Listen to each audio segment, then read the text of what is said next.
Welcome on board the Off Leash for our summer 2023 adventures. I'm Steve, and with my first mate Marcia and our two dogs on board, we make up the entire crew of the Off Leash.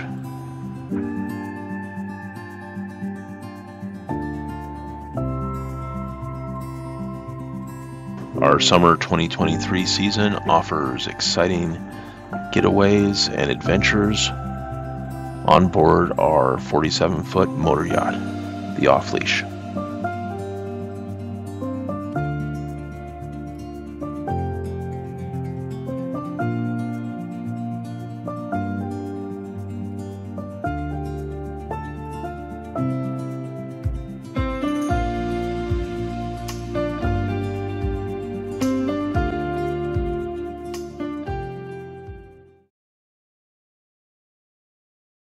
Hey, thanks for joining us today. This is Steve. We've got Marcia on board and our two dogs, Benny and Brea. Here's a short video about our trip to Roche Harbor, one of our favorite places in the San Juan Islands. Here we are on our way to Roche Harbor from Sandy Point, currently passing by the east side of Susha Island. We take a look out here. There's Susha, and the large bay sort of to the right of center is Echo Bay, and then next to that you've got some finger islands that kind of give a couple of long channels there in between. And then looking down, there's another little bay there, I forget the name of it, and then the furthest most bay to the left would be Fossil Bay. Now, Echo Bay to the north here, the larger of the bays, I think I've seen as many as 200 boats in there on a big holiday weekend. Good place to anchor, but a tough place to be if you start getting wind coming out of the southeast.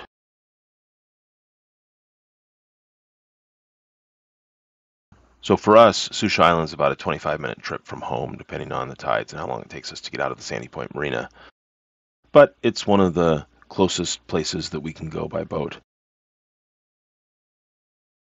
For us on our trip to Roche Harbor today, we are currently about 30 minutes in. And that's about 25% of the entire trip.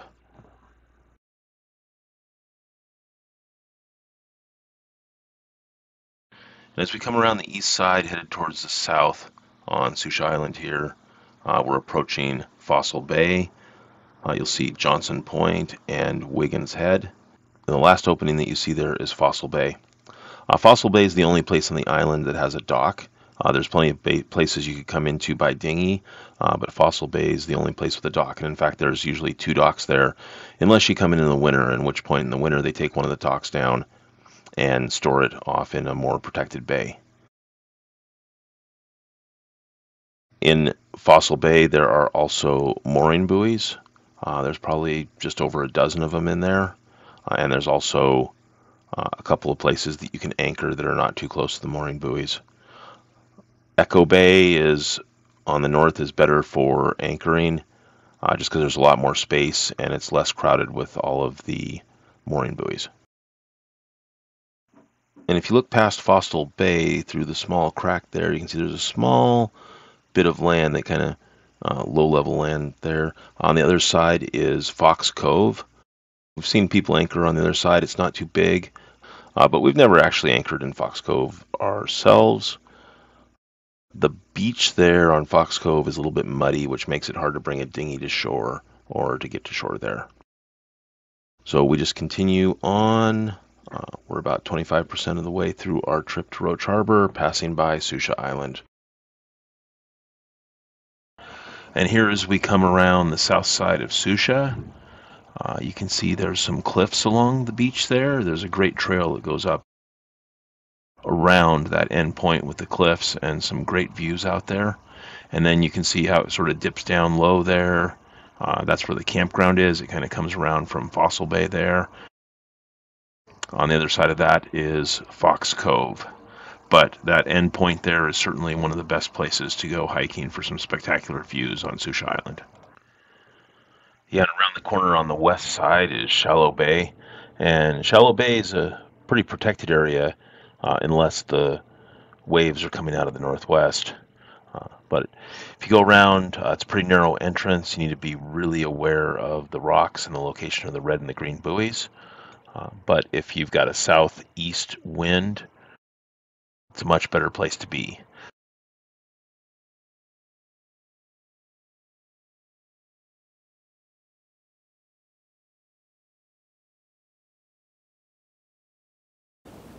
So here we are coming around the northwest corner of Orcas Island with Point Doughty behind me. And in the distance behind that, we have Waldron Island, and we're gonna hang a left right after we go around Point Doughty and shoot down President's Channel and eventually towards Spiden Island. We're about halfway through the trip between home and Roche Harbor today. On this side, right there is Waldron Island. Over there is Salt Spring Island, and I forget all the names of the Canadian Gulf Islands. To this side, the smaller one over here is Paytos Island, and then Wasucha Island slightly behind us at this point. Anyway, that's our journey. It's a beautiful day, flat, calm water out here, and wow. I'm really happy with the weather conditions right now because it was a bit windy yesterday and I was getting worried. All right.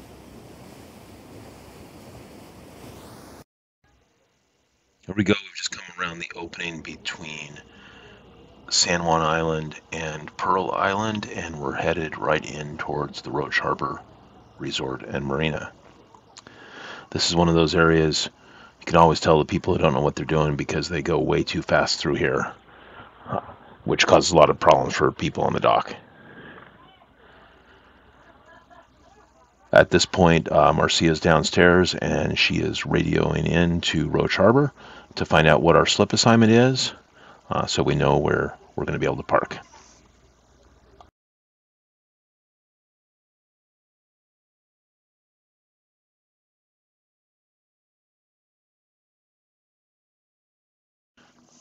Right now, the big dock that's right in front of us, that's mostly permanent moorage, but they do put occasional transient or weekend type boats in there, depending on who's available, who's in or who's out on the dock space. We've been there a few times, and your boat always feels so small when you're in that area because you get a lot of big boats around you, and even a 50-foot yacht doesn't seem like much compared to a 70-foot yacht that's 3 times as tall. So where we're headed right now is on the main guest dock, which is the leftmost dock that you see here. We're going to be swinging around the left side of that tent and tucking in on the shore side over there. Now, if you're coming in for filling up with fuel or sewer pump out, you're going to go right down the middle between these two and then hang a right, and that's where the fuel dock is. Coming through this point, you want to be sure you don't get too shallow on the left side. Depending on the tides, it can get shallow over there, but coming straight in the middle here, there's plenty of depth. And I see a couple sailboats in there, and since we're headed to the Bayliner Rendezvous, it looks like mostly Bayliners on the end.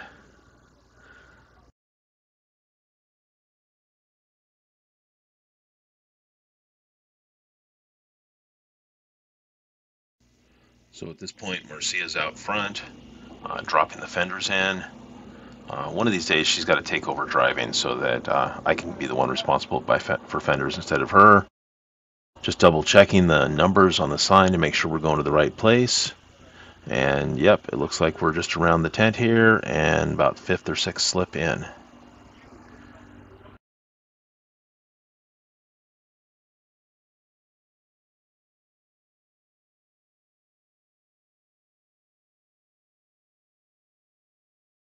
Here it looks like we're going to go in right next to that other 4788 or 49. Looks like there's someone on the dock there to help us out. Perhaps there'll be some Roche Harbor staff. Roche Harbor dock hands are really great. They come out and greet you and help you with your lines and just make things a whole lot easier, especially for those of us who don't have bow thrusters and stern thrusters. I'm going to leave the camera pointing forward here because I don't want to change the mount right now, but we'll be swinging around and backing into this spot, and staying here for a few days.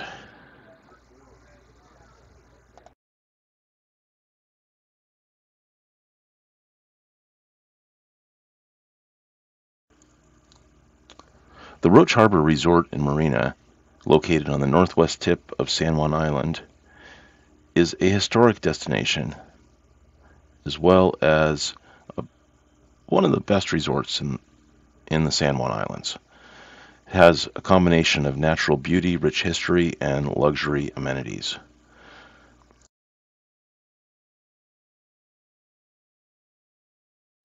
The marina is very protected, and it accommodates various sizes of boats, from a 15-foot or even a 10-foot dinghy all the way up to more than 100-foot boats.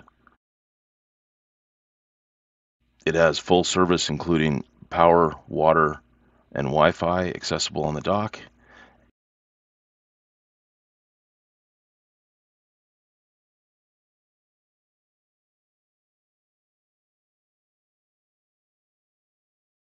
As we make our way up the dock, you can see the Hotel de Haro as the centerpiece, is being the original hotel here at Roche Harbor. And to the left of that, you'll see the building with the Macmillan's restaurant upstairs and the Madrona Cafe downstairs. Great outdoor seating there, dockside for summer weather.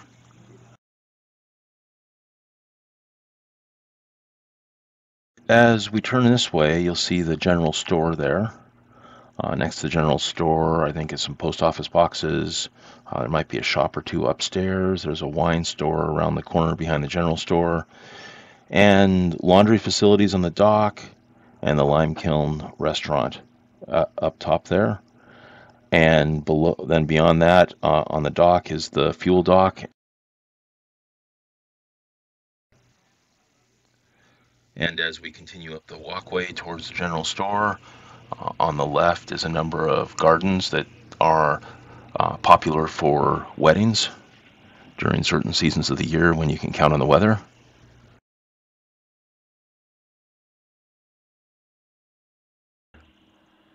All right, for those people with dogs on board, you got a couple options here. One, you can go up the hill behind the hotel, and there's a dog park at the top of the hill. Or for a quick place just to take the dogs for a walk to do their thing, you can just go past the store here and follow the parking lot down, and there's some big grass, not huge, but a grassy area on the other side that people frequently take their dogs to. Also in the, I think it's called the Quarryman building, which is kind of up next to the hotel, there is a liquor store at the bottom there, and there's a spa and a couple other things going on there, and some bocce courts that way as well. All right, well, the gas dock has diesel and unleaded fuel available, and then there's also pump out there at the end of the gas dock, and then of course there's the Fecal Freak. The Fecal Freak is the pump out boat. When you're staying on one of the docks, you can just radio in and you'll get put on the list, and then they will eventually come and pump out your sewage without having to bring your boat all the way over here just to pump it out. Pretty convenient. A benefit of going to Roche Harbor over some of the other places that don't have that service.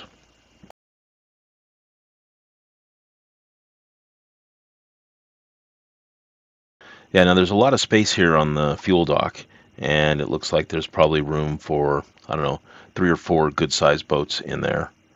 And there's a little shack on the dock where you can pay, and they'll help you out if you need help there.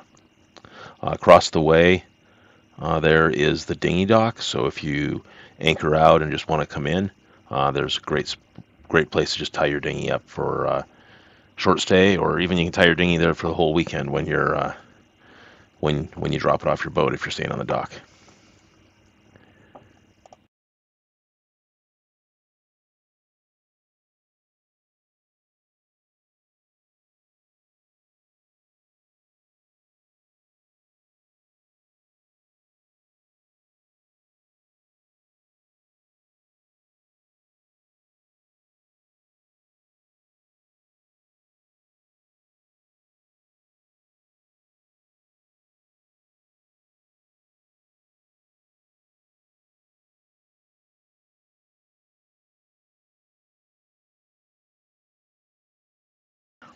Okay, then just past the dinghy dock on the other side there is where they have kayak tours and kayak rentals. You always see people coming and going with those. And then we follow this around back to the main guest dock.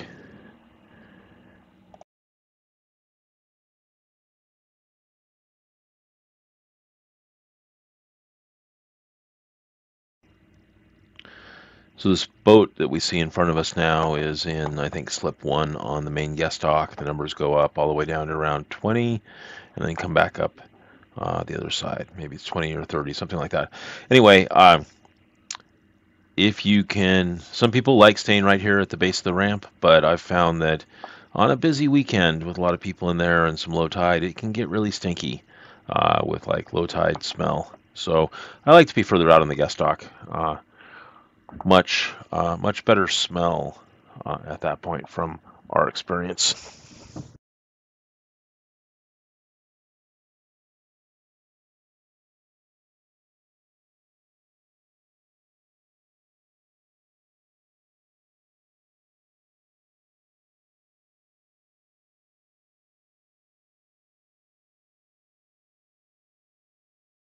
And here we're approaching, I think, one of my favorite places on the guest dock is down near the end. Anywhere you're in the last like 5 or 6 fingers on the guest dock, it's a pretty good spot to be.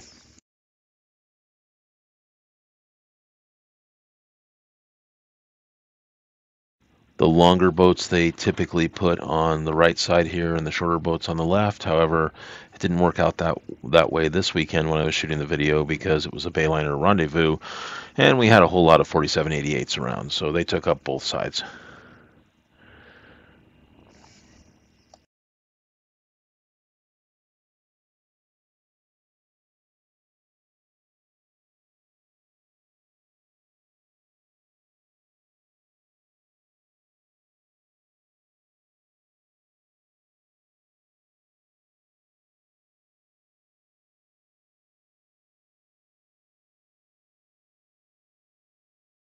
And here we are back to our boat, the Off Leash.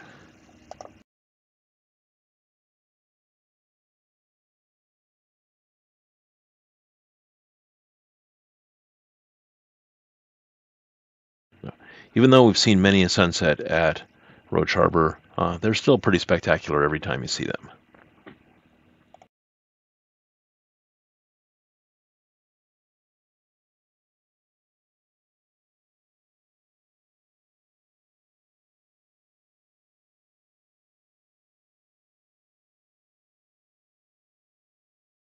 Now, it's pretty spectacular the amount of lights they have around this resort. You go out for a walk and at night, and the buildings are all lit up and well decorated with the lights.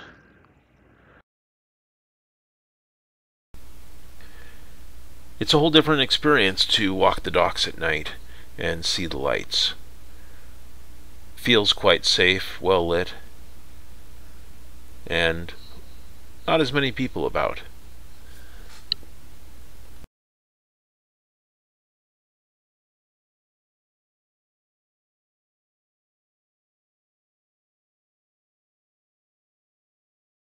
It's different because the busy hustle and bustle of visitors on the dock and the restaurants and the stores, they're all gone. And it's a quiet experience with some amazing views.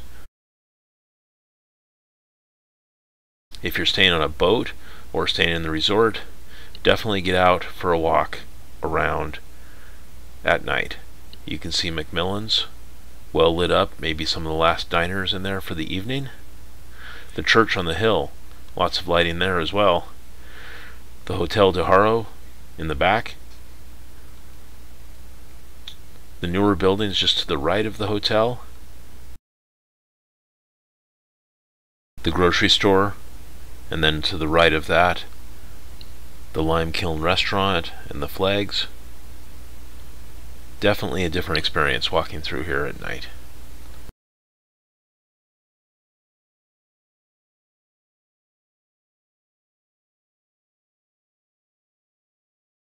One of my favorite views in the whole resort is the reflection of the Roche Harbor building here where the store is on the water on a calm evening. Taken many a picture in that location and posted it online.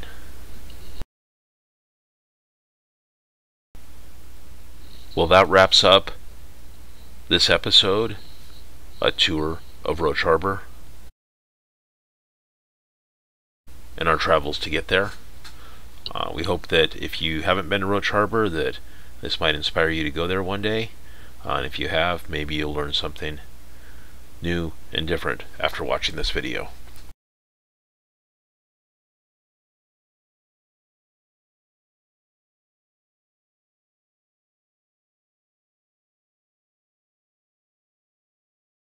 Thanks for watching, and be sure to check out one of our other videos that we've taken on board the Off Leash. Have a great day.